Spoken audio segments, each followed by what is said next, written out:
Hi friends, അസ്സാം വലൈക്കും. ഇന്ന് നമുക്ക് നുറുക്ക് ഗോതമ്പ് വെച്ചിട്ട് നല്ല സോഫ്റ്റ് ആയിട്ടുള്ള പുട്ട് എങ്ങനെയാണ് റെഡിയാക്കി എടുക്കുന്നതെന്ന് നോക്കാം. അപ്പോൾ അതിനായിട്ട് ഞാനിപ്പോൾ ഇവിടെ ഒരു 1/4 കപ്പ് നുറുക്ക് ഗോതമ്പാണ് എടുത്തിട്ടുള്ളത്. അപ്പോൾ ഈ ഒരു ഗോതമ്പ് എന്ന് പറയുന്നത് നമുക്ക് പല ടൈപ്പിൽ കിട്ടും കേട്ടോ, പല കളറിൽ, അതായത് വൈറ്റ് കളർ, അതുപോലെ തന്നെ ഈ ഒരു യെല്ലോ കളറിൽ ചെറുത് വലുത് അങ്ങനെയായിട്ടൊക്കെ കിട്ടും. അപ്പോൾ ഞാനിപ്പോൾ ഇവിടെ എടുത്തിട്ടുള്ളത് ചെറിയ ടൈപ്പ് യെല്ലോ കളറായിട്ടുള്ള ഈ ഒരു ഗോതമ്പാണ്. അപ്പോൾ ഇത് നന്നായിട്ടൊന്ന് വാഷ് ചെയ്തെടുക്കാം. വാഷ് ചെയ്ത് പിഴിഞ്ഞെടുക്കണം. അപ്പോൾ അതാ ഇതുപോലെ ഞാൻ പിഴിഞ്ഞെടുത്തിട്ടുണ്ട്. ഇനി ഇതിലേക്ക് നമുക്ക് ആവശ്യത്തിന് ഉപ്പും കൂടെ ചേർത്തിട്ട് നല്ലതായിട്ടൊന്ന് ഈ ഒരു ഉപ്പ് എല്ലാ ഭാഗത്തേക്ക് എത്തുന്ന വിധത്തിൽ കൈവച്ച് നന്നായിട്ടൊന്ന് മിക്സ് ചെയ്ത് കൊടുക്കാം. അപ്പം നമ്മൾ വേറെ ഇനി നനച്ചെടുക്കുന്നൊന്നുമില്ല, ഈ ഒരു നനവ് തന്നെയാണ് ഇതിന് വേണ്ടത്. അപ്പം നമ്മൾ നന്നായിട്ട് തന്നെ പിഴിഞ്ഞെടുക്കാൻ വേണ്ടിയിട്ട് ശ്രദ്ധിക്കണം കേട്ടോ. ഇനി ഇതൊന്ന് മൂടി വെക്കാം ഒരു 5 മിനിറ്റ്. അപ്പോൾ മൂടി വെച്ച് കഴിഞ്ഞ് ഇനി നോക്കുമ്പോൾ നല്ല സോഫ്റ്റ് ആയിട്ടുണ്ടാവും ഈ ഒരു ഗോതമ്പ് എന്ന് പറയുന്നത്. അപ്പോൾ കൈ വെച്ചിട്ട് ഇങ്ങനെ നമ്മൾ പ്രസ് ചെയ്യുമ്പോൾ ഉടഞ്ഞു പോകുന്ന പരുവത്തിലായിട്ടുണ്ടാവും. ഇനി ഇതിലേക്ക് ഞാനൊരു 2 ടേബിൾ സ്പൂണോളം തേങ്ങ ചിരവിയതും പിന്നെ ഒരു 3 ടേബിൾ സ്പൂണോളം ഗ്രേറ്റ് ചെയ്തിട്ടുള്ള ക്യാരറ്റുമാണ് ചേർത്ത് കൊടുത്തിട്ടുള്ളത്. അപ്പോൾ ക്യാരറ്റ് ഓപ്ഷണലാണ്, മക്കൾക്ക് കൊടുക്കുമ്പോൾ അതൊക്കെ ചേർത്തിട്ട് കൊടുക്കുമ്പോൾ ഒന്നും കൂടെ ഹെൽത്തി ആയിരിക്കും, അതുകൊണ്ടാണ്. ഇനി ഇല്ലെന്നുണ്ടെങ്കിൽ കുഴപ്പമൊന്നുമില്ല. ഇതുപോലെ ഒന്ന് പ്രസ് ചെയ്ത് നോക്കുക. അപ്പോൾ അങ്ങനെ നമുക്ക് പിടിക്കാൻ പറ്റുന്ന പരുവത്തിലായിരിക്കണം, അതാണ് അതിൻ്റെ ഒരു കറക്റ്റ് പരുവെന്ന് പറയുന്നത്.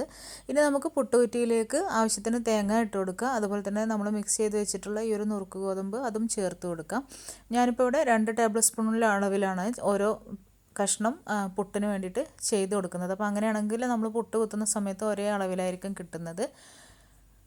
അപ്പോൾ എല്ലാം നമുക്കിതുപോലെ ചെയ്യാം. അപ്പോൾ നമ്മൾ ഇപ്പോൾ കുറച്ച് മുന്നേ ആയിട്ട് നമ്മൾ നല്ല സോഫ്റ്റായിട്ട് ഗോതമ്പ് പൊടി വെച്ചിട്ട് പുട്ടുണ്ടാക്കുന്നത് ഇട്ടിട്ടുണ്ടായിരുന്നു. അതുപോലെ തന്നെ മാംഗോ പുട്ട് ചെയ്തിട്ടുണ്ട്. അങ്ങനെ വെറൈറ്റി പുട്ടുകൾ നമ്മൾ ചെയ്തിട്ടുണ്ട്. അതുപോലെ തന്നെ കപ്പ പുട്ട് തന്നെ 2 വിധത്തിൽ ചെയ്തിട്ടുണ്ട്.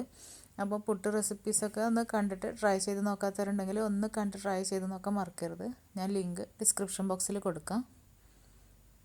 അപ്പോൾ അതാ ഇത് മുഴുവനായിട്ടുണ്ട്. ഇനി നമ്മൾ വെള്ളം തിളക്കാനായിട്ട് വെച്ചിട്ടുണ്ട്. അതിന് മുകളിലേക്ക് നമുക്ക് പുട്ടുകുറ്റി വെച്ച് കൊടുക്കാം. അപ്പോൾ നല്ല സോഫ്റ്റ് ആയിട്ടുള്ള നല്ല മയമുള്ളൊരു പുട്ടാണ് കേട്ടോ ഇത്. വെറുതെ കഴിക്കാൻ നല്ല ടേസ്റ്റാണ്.